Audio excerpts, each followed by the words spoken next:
కేంద్రంలోని అశోక్ నగర్ కాలనీలో గల ప్రాథమిక పాఠశాలలో ఉదయం వేళ భారీ వృక్షం ఉన్నట్టుండి విరిగిపడింది. దీంతో ఆయా సమయంలో అక్కడ ఎవరూ లేకపోవడంతో పెను ప్రమాదమే తప్పింది.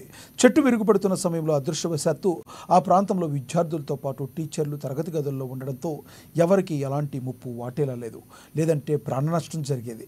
చెట్టు విరిగిపడినప్పుడు భారీ శబ్దం రావడంతో సంఘటన స్థలానికి కాలనీ వాసులు చేరుకున్నారు. ఆ భారీ వృక్షాన్ని తొలగించే పనులు చేపట్టారు. అశోక్ నగర్ లో ఎంపీపీసీ స్కూల్ వద్ద ఎలాంటి గాడుపు గాలి వాన లేకుండా భారీ వృక్షం ఈ స్కూల్ సమీపంలో నూతనంగా నిర్మించినటువంటి లాట్రిన్ మరియు బాత్రూంలపై భారీ చెట్టు పడడం జరిగింది. అసలు విషయం ఏమంటే ప్రమాదవశాత్తు ఇంత ప్రమాదం జరగడం వల్ల విద్యార్థులు సమయానికి ఎవరు లేకపోవడం వల్ల చాలా పెద్ద ప్రమాదం తప్పింది. ఈరోజు ఈ పిల్లలకు ప్రమాదం జరగకుండా దేవుడు కాపాడినని మేము భావిస్తున్నాం.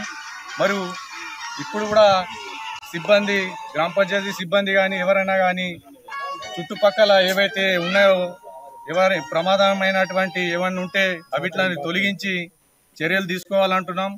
మరియు మొన్ననే రీసెంట్గా లాట్రిన్ బాత్రూమ్ కట్టడం జరిగింది. దాని ఎంబీ రికార్డు కూడా అయింది.